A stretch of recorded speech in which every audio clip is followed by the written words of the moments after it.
Hola, estimados y estimadas, espero que todos estén muy bien. En la siguiente cápsula voy a explicar lo que es una regresión lineal y eso. Primeramente, antes de realizar este ejercicio, lo que voy a hacer va a ser darles como una intuición de lo que es la regresión lineal.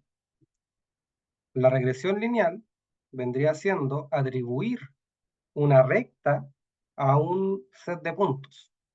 Imagínense ustedes en el plano bidimensional, es decir, en el eje X e Y, en el plano cartesiano, tienen una serie de puntos, ¿cierto?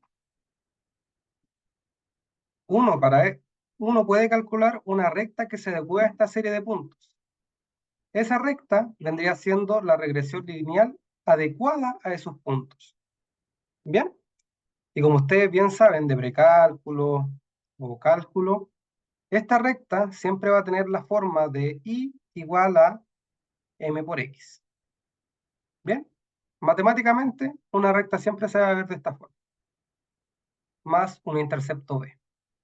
Bien, m, recuerden que es la pendiente, es decir, esta es la que indica el grado de inclinación de la recta, y b vendría siendo el intercepto.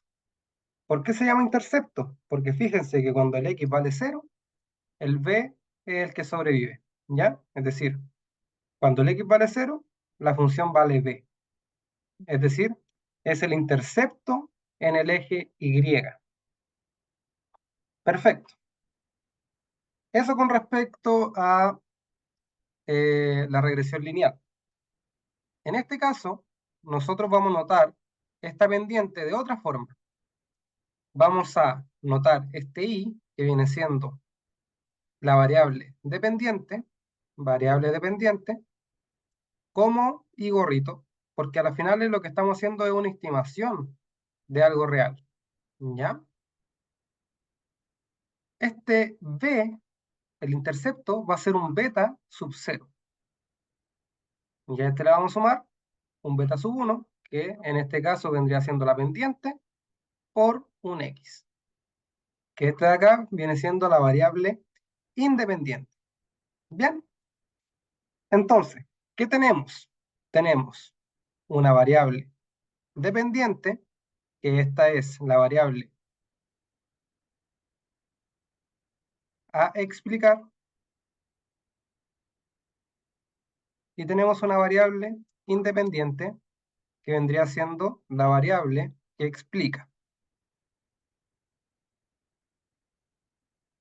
Bien, en este caso, en este primer ejercicio que voy a realizar, dice: considera las siguientes mediciones experimentales de la capacidad calorífica de un cierto gas a varias temperaturas.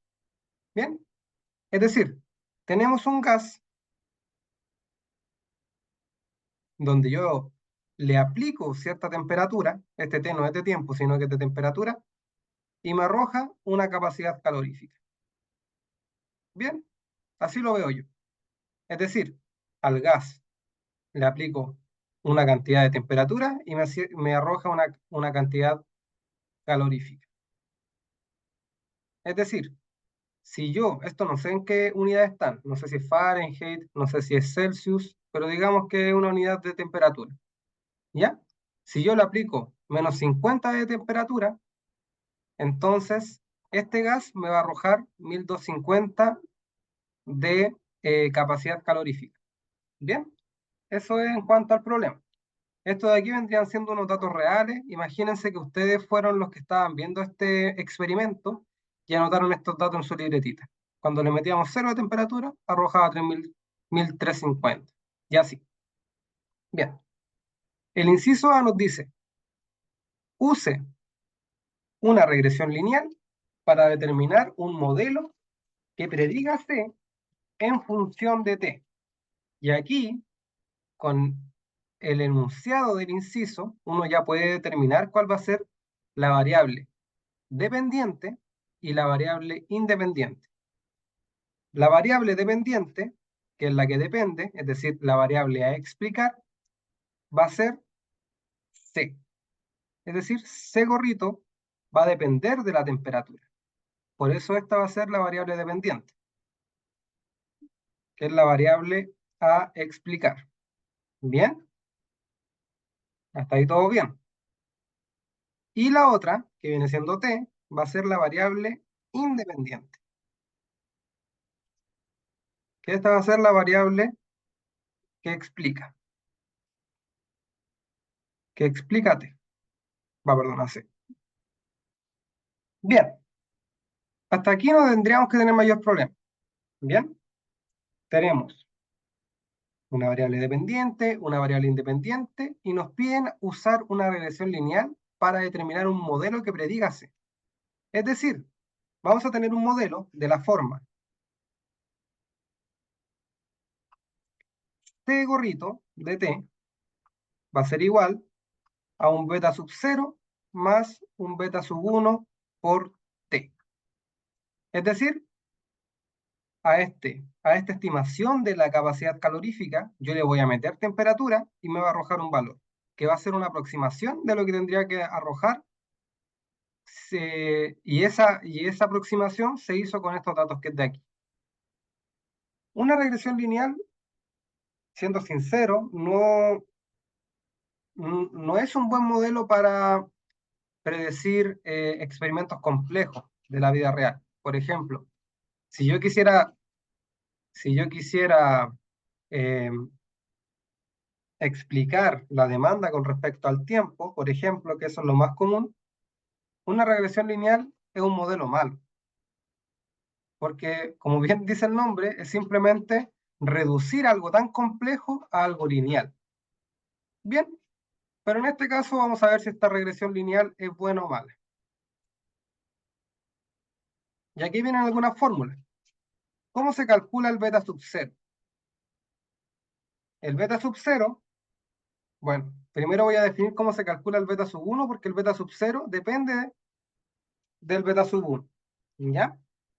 El beta sub 1 viene siendo n por la sumatoria de cada elemento del conjunto T por, por un elemento del conjunto 6. Luego vamos a ver en detalle lo que es esto, ¿ya? Si es que se complican con la sumatoria. Menos la sumatoria de T sub I por la sumatoria de T sub 6 partido en n por la sumatoria de T sub I al cuadrado,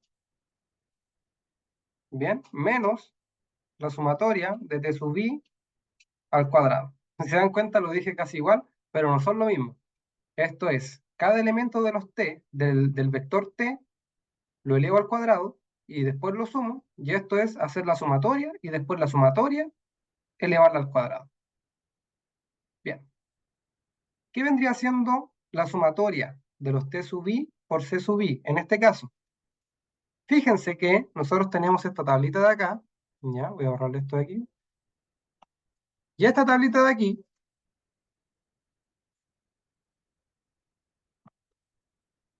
nos va a ayudar, ahí, ¿qué pasó? Nos va a ayudar para identificar cuál es esta sumatoria.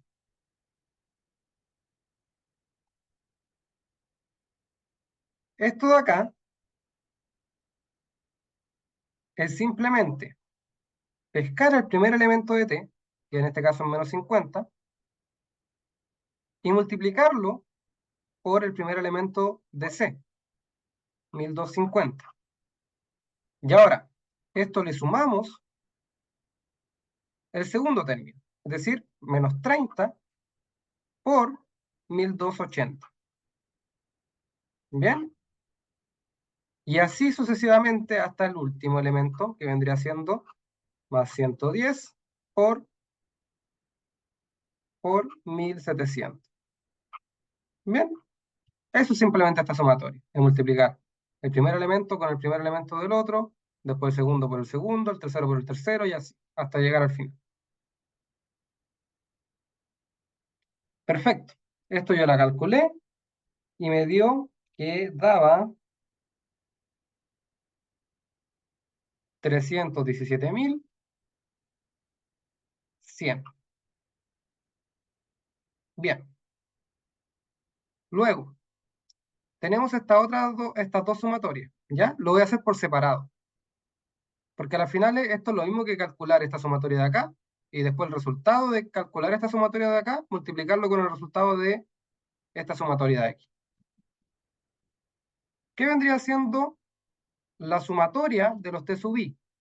Bueno, es simplemente sumar todos los elementos de t. Es decir, menos 50, menos 30, más 0, más 60, más 90, más 110. Esto de acá vendría siendo menos 50, menos 30, más 0, más 60, y así hasta el 110. Y esto yo lo calculé y me dio 180. Y lo mismo con la sumatoria de los c sub i.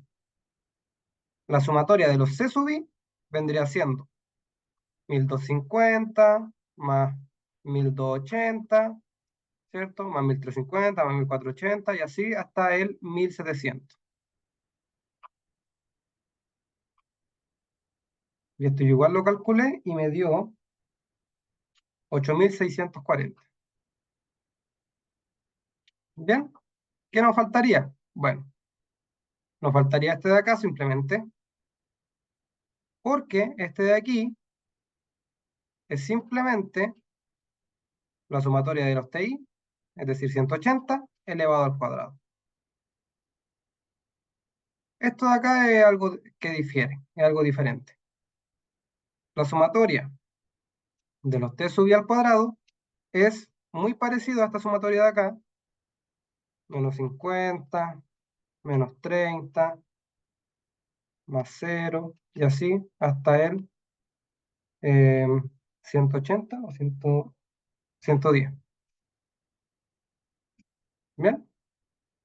Pero cada elemento se eleva al cuadrado.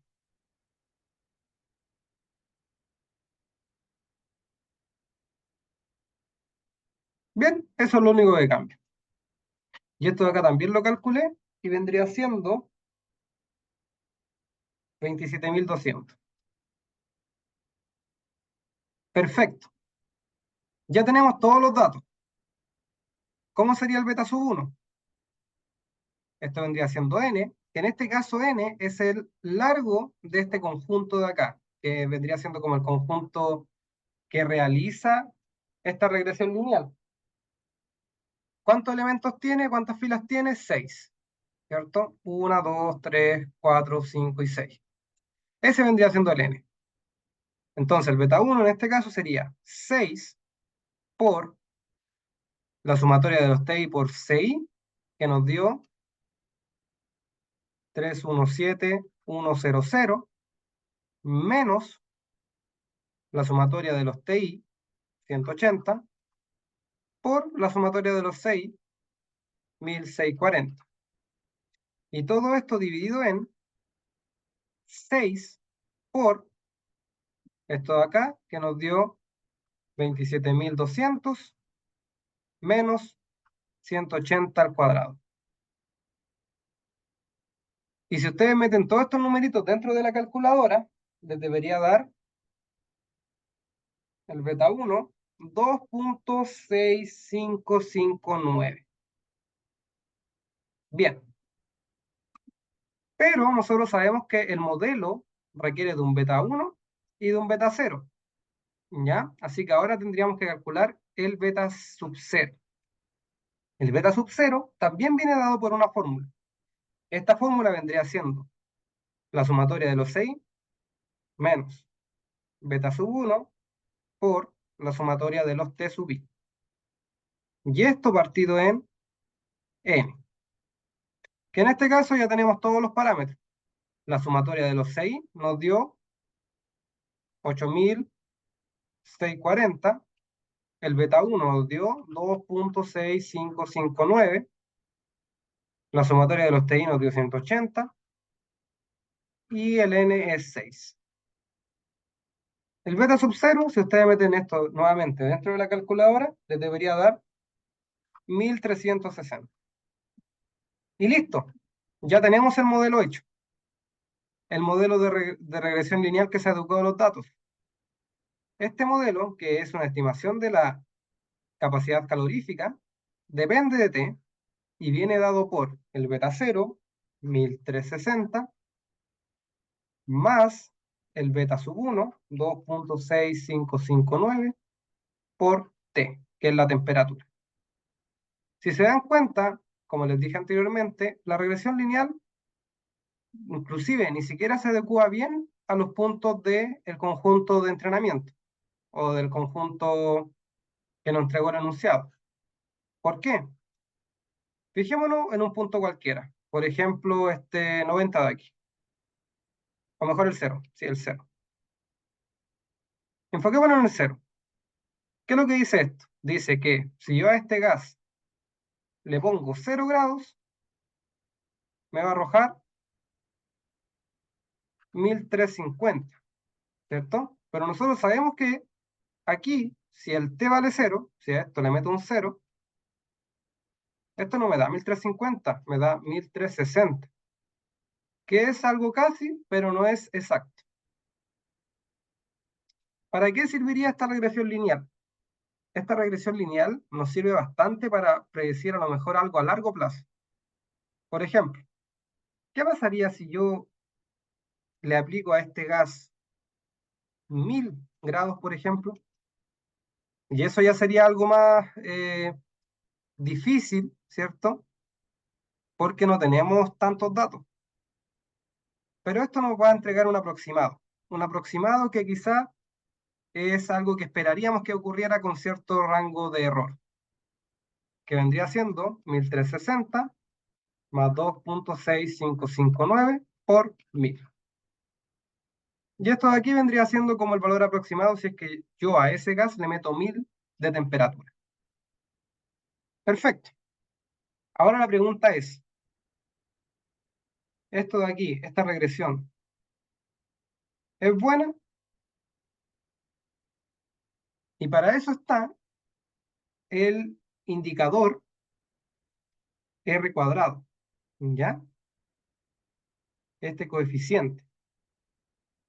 Este coeficiente de determinación R cuadrado determina la variabilidad, ¿ya? A las finales voy a explicarlo mejor. En la parte B, este R cuadrado, o R square, es una medida estadística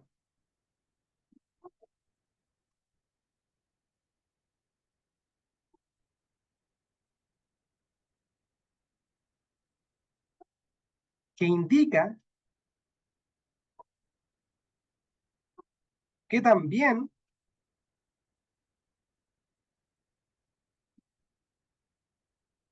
se ajusta, se ajusta la línea de regresión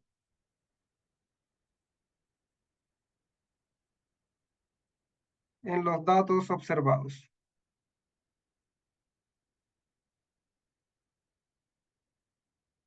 Bien, si es que el R cuadrado vale 1, es un ajuste perfecto.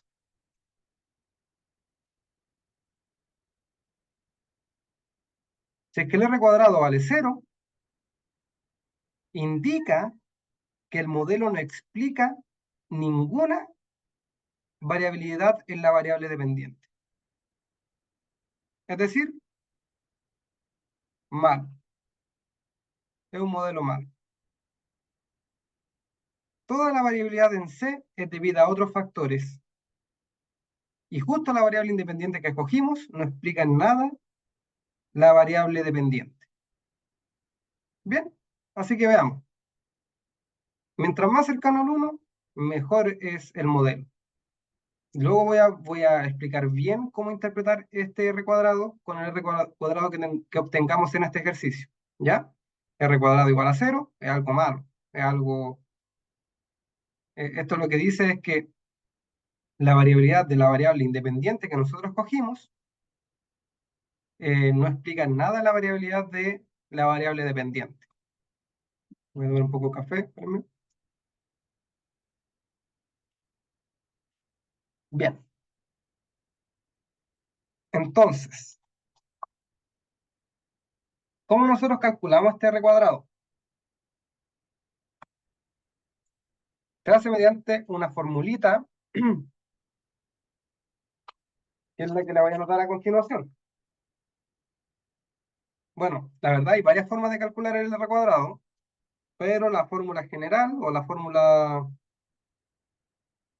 que sale si es que uno busca en libros o si uno pone r cuadrado en Google, le va a salir esta fórmula. N por, voy a hacerlo para este ejercicio ya, la sumatoria de la variable eh, independiente por la variable dependiente, ¿ya? Menos la sumatoria de la variable independiente por la sumatoria de la variable independiente, partido todo esto en una raíz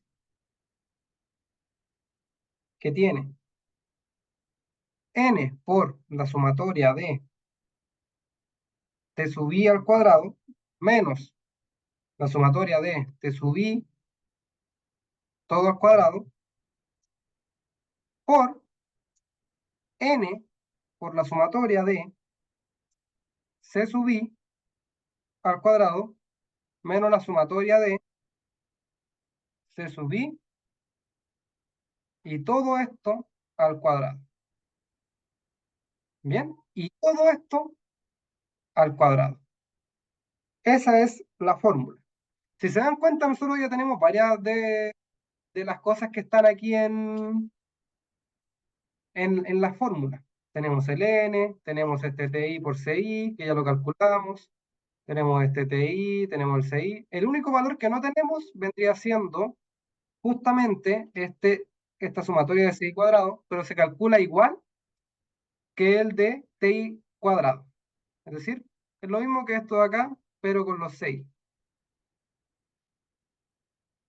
Es decir, la sumatoria de los 6 al cuadrado cada elemento viene dado por el primer elemento del C al cuadrado más el segundo elemento del C al cuadrado más hasta llegar al último elemento, que es 1700 al cuadrado.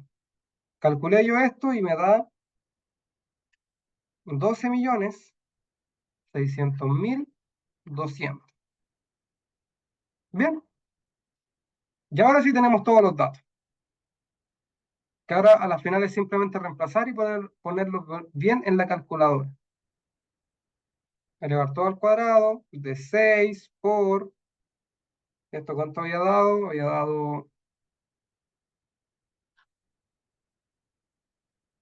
317.100. Bueno, eso se lo voy a dejar a ustedes. A la final es simplemente reemplazar en la forma. ¿Ya? Que yo lo hice, pero no anoté los resultados.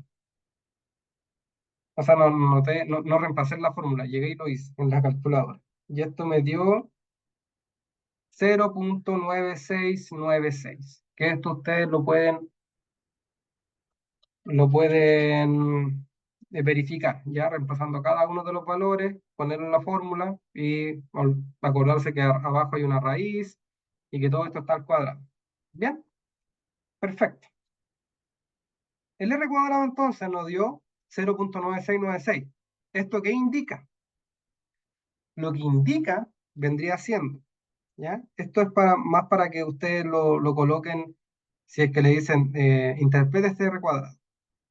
Ustedes deberían poner el coeficiente de determinación r cuadrado es 0.9696, ¿cierto?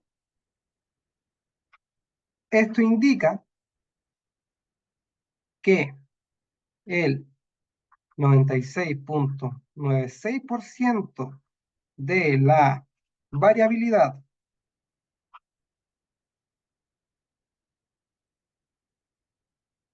en la capacidad calorífica, que recordemos que es la variable dependiente. En la variable dependiente voy a poner solamente para que lo hagan como caso general.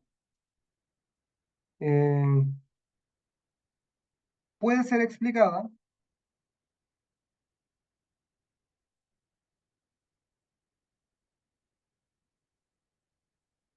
por las variaciones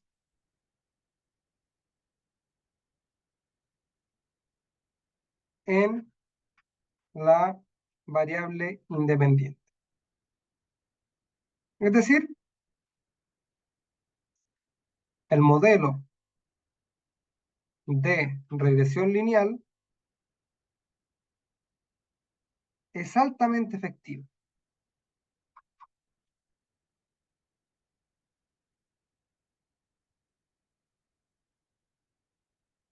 para predecir la capacidad calorífica o la variable dependiente a partir de la variable independiente. Bien, es decir, el modelo es bueno. Y listo. Ese vendría siendo el primer ejercicio. Pero antes me gustaría mostrarle cómo yo lo hice en R. ¿Ya? Voy a dejar de compartir pantalla. Voy a compartir nuevamente, pero ahora en R. Y aquí está, está todo limpiecito. ¿Ya? Así que veamos. Primero instalé un paquete que es una librería que después quiero graficar esta regresión, así que simplemente para eso. Listo, ahí lo cargué. Tenemos el T y el C, que si se dan cuenta lo expresé como vectores simplemente, y son los datos justamente del enunciado. Y aquí está la sumatoria de T y CI, ¿cierto? Que si recuerdan es como el primer elemento por el primer elemento del otro, después el segundo elemento por el segundo elemento del otro, y así. Que a las finales esto da 317, 100, que es lo que nos dio a nosotros. Así que está bien. Pero hay una manera más fácil de hacerlo, que es simplemente multiplicar T por C, multiplicar estos dos vectores. Y da exactamente lo mismo. Por ejemplo, si a este le pongo otro nombre, si se dan cuenta da 317, 100. Da lo mismo, solamente que esto es más fácil. T por C. Listo. Después, la sumatoria de T viene siendo sum de T, es decir, sumar menos 50, menos 30, más 0, más 60, más 90 y así. La sumatoria de T al cuadrado, es decir, cada elemento de T, elevarlo al cuadrado y luego sumarlo. Es decir, menos 50 al cuadrado, más menos 30 al cuadrado y así hasta el 110 al cuadrado. Se hace de esta manera. Sum de T elevado al cuadrado. Finalmente, sum de C elevado al cuadrado, o sea, lo mismo que arriba, solamente que ahora para el C, también lo guardamos en esta variable de aquí. Y el n es igual a 6. Bien, estos son los datos que nosotros calculamos al principio. Que si ustedes se dan cuenta, son exactamente los que yo había notado. 180, ¿cierto? 1640, 12 millones. Ahí ustedes después lo pueden verificar en su web. Luego, para calcular la pendiente, que vendría siendo el beta 1, y la intersección, que vendría siendo el beta sub 0, utilicé las mismas fórmulas que le mostré en pizarra. Son exactamente las mismas fórmulas, solamente que ahora lo expresé como todo con lo que definía anteriormente. N por sum de T y CI menos sum de T por sum de C, ¿cierto? Es exactamente la misma fórmula, solamente que aquí expresado en RStudio. ¿Se dan cuenta? Nos da exactamente el mismo valor que yo noté anteriormente. El 2.6559 y el 1360. Perfecto. Y el modelo, a las finales, es este de aquí, que también lo anoté. El R cuadrado lo hice de dos formas. La primera forma es con estas tres líneas de código, que para mí es como más cómodo, pero también lo hice con la fórmula que les mostré yo en pizarra, que era todo el denominador en la raíz y todo esto al cuadrado. Bien, ahí después ustedes lo pueden verificar. Que a las finales, si nos damos cuenta, estos dos R cuadrados dan lo mismo. Dan 0.9696 y 0.9696. Bien, pero son dos maneras de calcularlo simplemente. Perfecto. Esto más que nada para que corroboren los resultados, está todo bien. Y ahora lo quiero hacer con una librería, porque RStudio tiene incorporada LM, y LM es un comando que uno le entrega el modelo, ¿cierto? Es decir, le entrega la variable dependiente y la variable independiente, y le entrega los datos. Y simplemente con eso ya te arroja todo. Te arroja el beta sub 0, te arroja el beta sub 1, el R cuadrado y varios estadísticos más.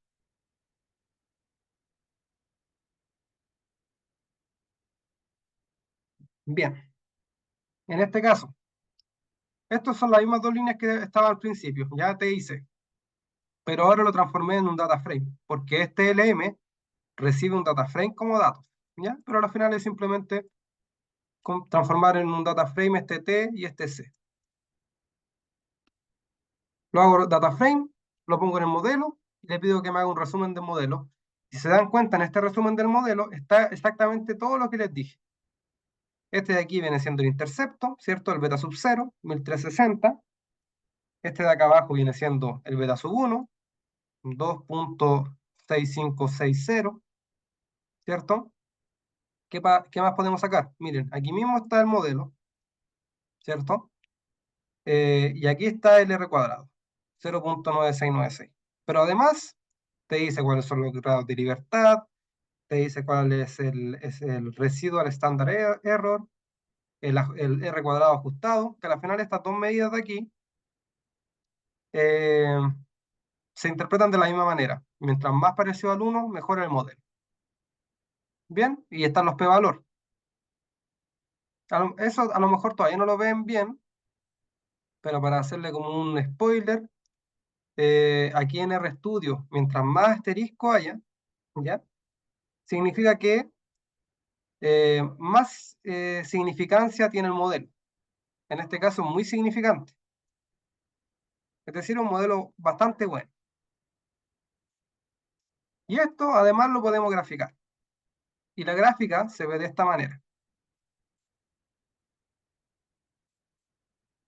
donde en el eje X está la temperatura y en el eje Y está la variable dependiente, que es la capacidad calorífica. Y esa vendría siendo la regresión lineal. Si se dan cuenta, los puntos iguales están como bastante adecuados para que justo la recta, o sea, para que justo la regresión lineal sea buena. Bien, perfecto. Eso con el primer ejercicio. Vamos con el segundo. Espérenme un momento. Dejen copiarlo y pegarlo. Ya. El segundo ejercicio es más interpretar lo que es una regresión lineal y hacer algunos cálculos de probabilidades con la regresión lineal. Veamos. Tenemos ahora el modelo ya dado. Espérenme un momento, que mis gatos se pusieron a pelear. Uy, ahora sí. Bien, fíjense que nos dice el enunciado, la velocidad de flujo, ¿bien? Y, es decir, tenemos I, que indica la velocidad de flujo, en un dispositivo utilizado para medir la calidad del aire, depende de la caída de presión, X, que está haciendo la caída de presión, está en pulgadas de agua. La unidad de medida de esto es pulgadas de agua. Y la unidad de medida de este vendría siendo metros cúbicos partido en minuto. ¿Bien? A través del filtro del dispositivo. Suponga que con valores de X entre 5 y 20, las dos variables están relacionadas de acuerdo a un modelo de regresión lineal simple, con línea de regresión verdadera y igual a menos 0,12 más 0,095 por x. Es decir, ya no entregan el modelo. Tenemos la variable dependiente que es el i, es decir, la velocidad de flujo depende de la caída de presión. ¿Ya? ¿Y cómo depende? Depende mediante esta fórmula de acá. Menos 0,12 más 0,095x. Bien. Y este x vendría siendo la caída de presión. La A dice, ¿cuál es el cambio esperado de la velocidad de flujo asociado con un incremento de 1 pulgada en la caída de presión? Explique. Aquí hay gente que de verdad como que lo ven y dicen, está papita, está facilito el ejercicio. Y lo logran ver de inmediato. Pero a alguna gente le complica un poco más. Eso no quiere decir que uno sea mejor que otro. A algunos le complica más nomás. Yo soy de las personas que les complica más este tipo de ejercicio. ¿Ya? Algunos dirían, claro, si yo le meto 1 pulgada de agua más, entonces al tiro podemos obtener cuánto incrementa, ¿cierto? O cuánto cambia. Todo aquí. Por ejemplo, a mí me gusta verlo con ejemplos sencillos. Imaginemos, nosotros estamos viendo, ya, sabemos que el X está entre 5 y 20. Tenemos este Y y nosotros le metemos, digamos, ya el 5.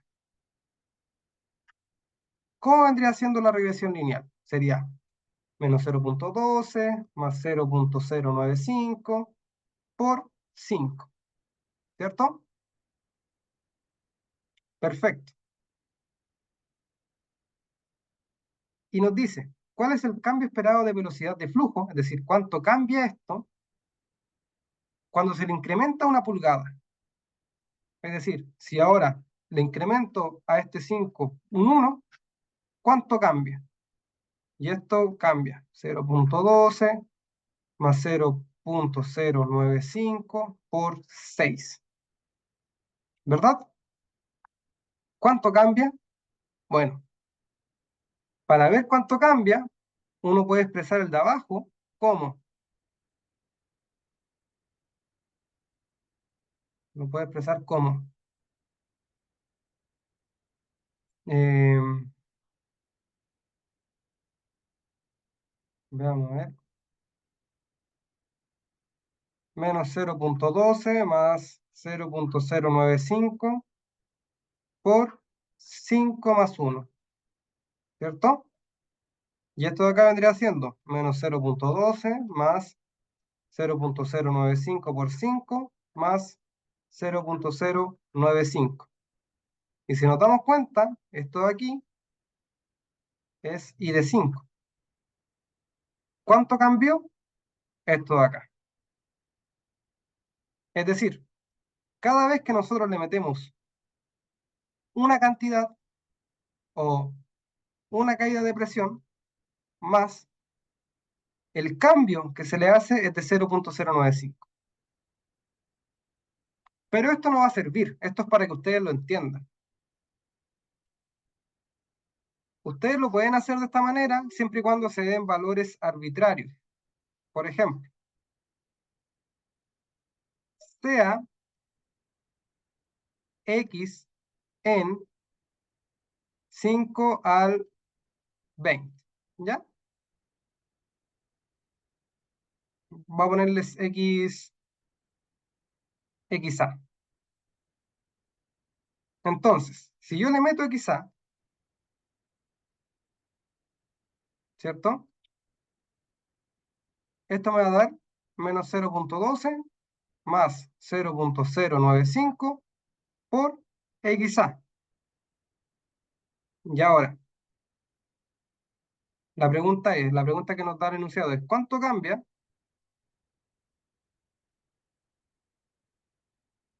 si a x sub a incrementa en 1?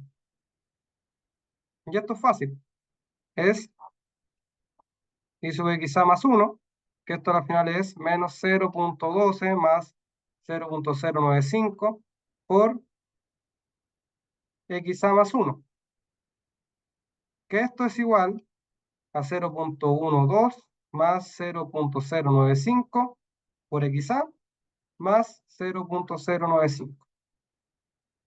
Bien, voy a llevar tu mes. Y ahora, el delta de i, o el cambio, viene dado por este de aquí, y de xa más 1, menos el de arriba, que esto es igual a 0.095. Es decir, ¿cuál es el cambio esperado de la velocidad de flujo asociado con un incremento de 1 pulgada en la caída de presión? Bueno, la respuesta vendría siendo beta sub 1.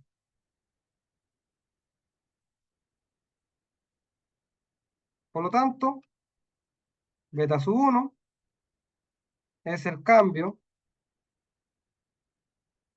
si al modelo se le incrementa en 1 la caída de presión. Bueno, espero se haya entendido bien. Luego la B dice, ¿qué cambio de la velocidad de flujo, es decir, cuánto cambia el I, se puede esperar cuando la caída de presión se reduce en 5 pulgadas? Entonces, ¿cuánto cambia el I si es que yo ahora le reduzco 5? Bueno, eh, la pregunta se reduciría entonces en cuánto cambia si en algún punto se reduce 5. Y en este caso se hace similar a la de arriba, ¿ya? Sea xb, voy a ponerle, en. Ahora no puede ser entre 5 y 20. Tendría que ser entre 10 y topa el 10 y 20. ¿Cierto? Porque si le reduzco 5 al 20, me quedan 15 y está dentro del rango. Y si le reduzco 5 al 10, me quedan 5 y también está dentro del rango donde se mueve el X. ¿Ya? No podía haber puesto aquí un 5, porque si hubiese puesto un 5, entonces si yo reduzco en 5, me va a quedarme el X igual a 0. Y 0 se escapa del rango en donde se mueve el X, que dice el enunciado, porque dice que el X se mueve entre 5 y 20. ¿Ya? Solamente por eso. Bien, ahora, eh, ¿cuánto cambia si en algún punto se reducen 5? Exactamente lo mismo que arriba. Tengo este I de XB, ¿cierto? Normal. ¿Cuánto da en el modelo? En el modelo da menos 0.12 más 0.095 por XB, ¿cierto? Y si ahora a este XB lo reduzco en 5,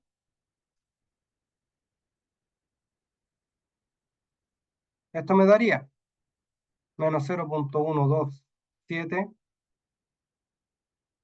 no hay un más, ¿cierto? Ajá, no es un 7, es un más. Más 0.095 por X sub B, voy a hacer al tiro la factorización, es decir, voy a descomponerlo al tiro. Menos 0.095 por menos 5. Va, perdón, por 5, simplemente porque al menos ya lo había escrito. Y ahora simplemente restar este i de xb menos este i de xb menos 5, y eso nos daría el cambio. ¿Cuánto cambia si es que le reduzco 5? Entonces aquí es cuánto cambió, y esto es cuánto cambió. Que al final, si ustedes hacen la operación, se les va a ir este de aquí con este de acá, se les va a ir este de aquí con este de acá, y solamente va a sobrevivir el menos 0.095%. Eso fue lo que cambió. Perfecto. Ahora, realicemos la C. Dice, esta es un poquito más fácil.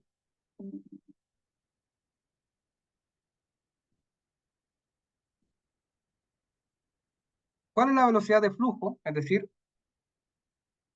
¿cuánto vale el I? ¿Cuál es la velocidad de flujo? Con una caída de presión de 10 pulgadas. Es decir, ¿cuánto vale el I si es que tiene una caída de 10 pulgadas? ¿Y cuánto vale el I si es que tiene una caída de presión de 15 pulgadas? Y esto simplemente reemplazar este menos 0.012, 0.12, a ver, veamos arriba. No, 0.12 más el 0.095 por 10, y lo mismo abajo, 0.012 más 0.095 por 15. Y listo. Eso vendrían siendo, bueno, el resultado de estas dos cosas vendría siendo la respuesta de la C. ¿Cuál es la velocidad de flujo esperada con una caída de presión de 10 pulgadas? Esto de aquí. Y con una caída de presión de 15, esto de acá. Bien, perfecto. Vamos con la D. Dice, suponga que tenemos la desviación estándar, que es 0.025, y considera una caída de presión de 10 pulgadas. Esta está un poco mejor, está un poco más entretenida esta pregunta, porque meten probabilidades.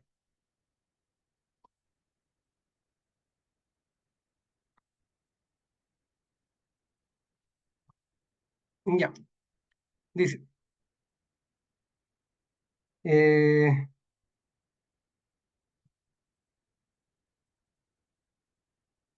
suponga que tenemos la desviación estándar y considera una caída de presión de 10 pulgadas.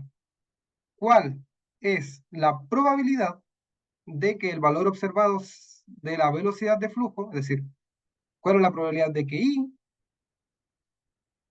sea mayor a 0.835?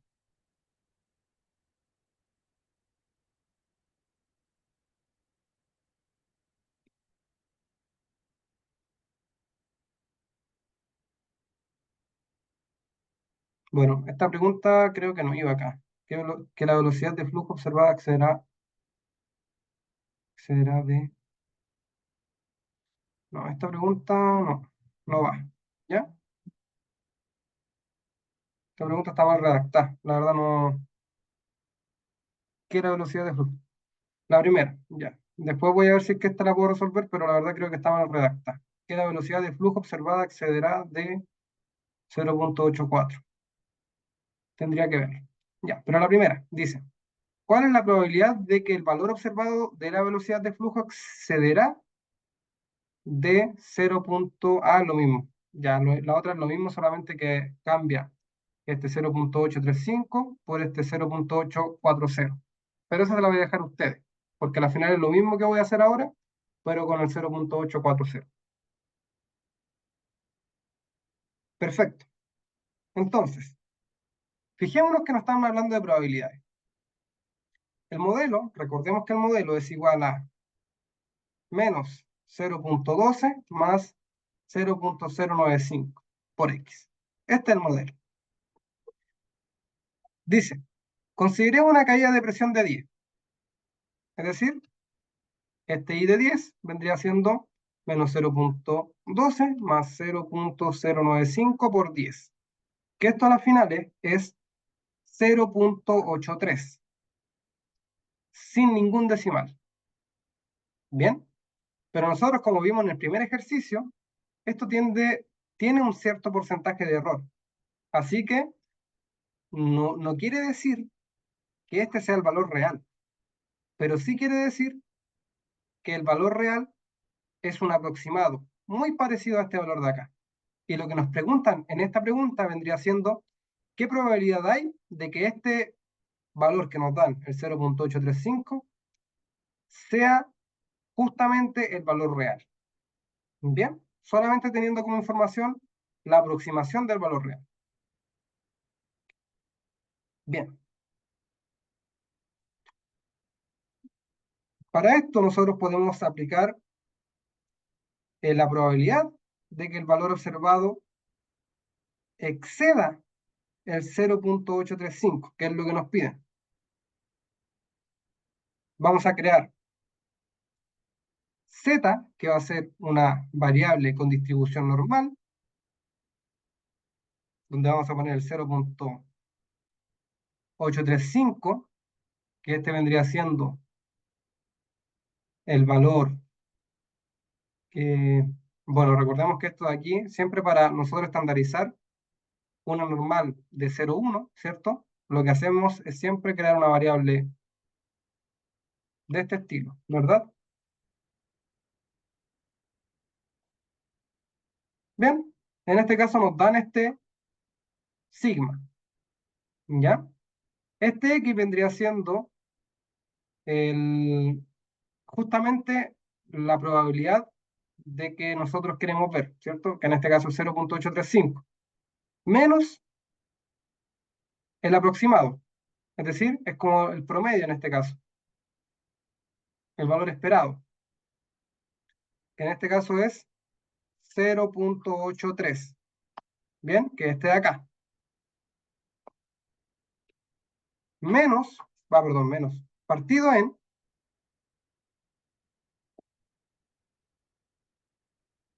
sigma, que es 0.025, que esto de acá nos da 0.2. Bien, entonces nosotros queremos ver la probabilidad de que z sea mayor a 0.2.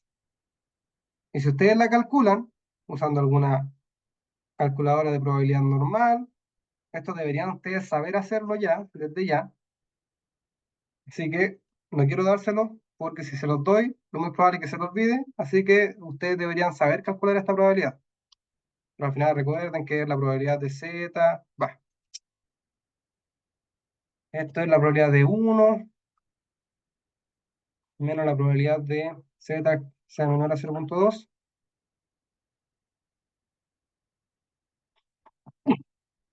Disculpen. Y eh, esto de acá se lo encargo.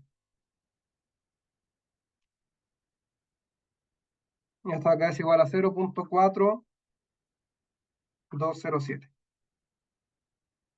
Por lo tanto, la probabilidad de que el valor observado de la velocidad de flujo exceda el 0.835 es de 0.4. Perfecto. Vamos con la E. La E dice,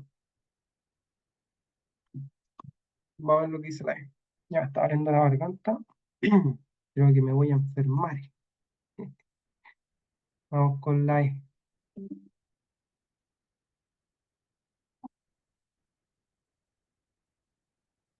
Dice, ¿cuál es la probabilidad de que una observación de la velocidad de flujo cuando la caída de presión es de 10 pulgadas excederá una observación de la velocidad de flujo cuando la caída de presión es de 11 pulgadas? Bien, esta igual está entretenida. Veamos.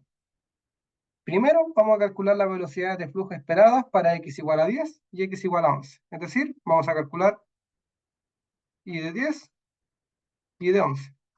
¿Qué es lo que indican esto? Esto indica el valor esperado, ¿ya? Se usa la regresión lineal para obtener el valor esperado.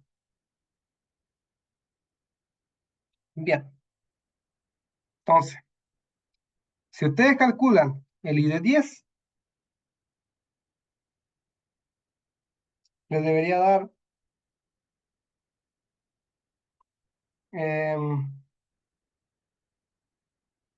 bueno, el I de 10 creo que lo calculamos ya, ¿no? Sí, 0.83, ¿cierto? 0.83, sí. Y el I de 11 debería darles 0.925. La diferencia entre las velocidades, entre estas dos, delta I, vendría siendo 0.925 menos 0.83, que en este caso da 0.095, que recordemos que justo calza con lo que habíamos llegado anteriormente, que si nosotros le incrementábamos en una, ¿cierto? A este día le incrementamos una, entonces va a cambiar, ¿cuánto? 0.095. Bien, ¿cuál vendría siendo la desviación estándar para estas dos variables aleatorias? ¿Ya? Para esta de aquí y esta de acá. Si nosotros tenemos una desviación estándar sacada de una normal, entonces la sumatoria de ambas, es decir, la desviación estándar del delta I, viene siendo igual a la raíz de delta, eh, perdón, la raíz de sigma para el I de 10 al cuadrado más el sigma de I de 11 al cuadrado. Que en este caso las dos calzan porque son independientes. Bien, por lo tanto, nos dan estas desviaciones estándar que vendrían siendo la raíz de 0.025 al cuadrado, y como son las dos iguales, entonces esto sería 2 por 0.25 al cuadrado, que esto a las finales viene siendo aproximadamente 0.0354. Bien, y ahora calculamos el valor de z, pero para la diferencia.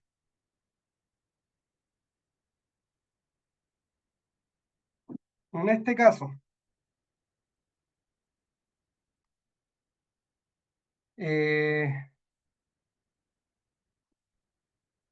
dice?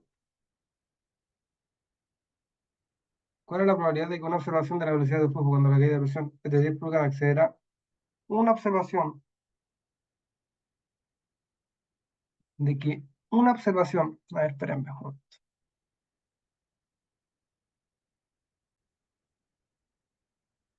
Bien, ya, tenemos entonces esto de acá, a las finales nosotros, reduciendo el problema, lo que queremos saber es,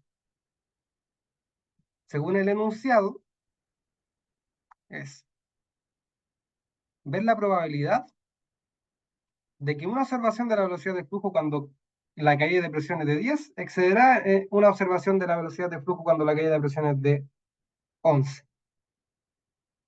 O en otras palabras, lo que queremos ver es que la diferencia entre la probabilidad de que, ¿cuál es la probabilidad de que I de 0 menos I de 11 sea igual a 0? Perdón, sea menor a 0. ¿Bien? Perdón, que la diferencia entre estas dos sea menor a 0. Eso. Esa es la probabilidad que nosotros queremos ver.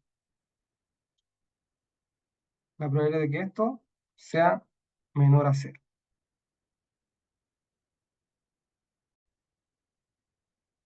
En otras palabras, queremos ver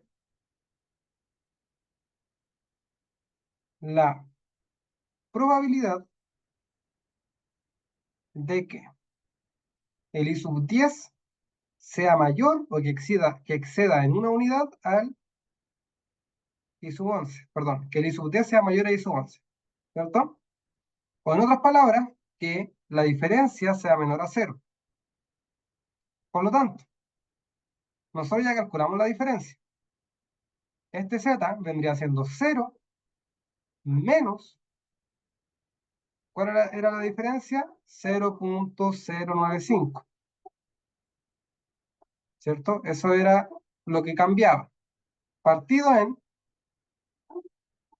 0,0354, que viene siendo este sigma que sacamos nosotros acá arriba, sigma de delta I.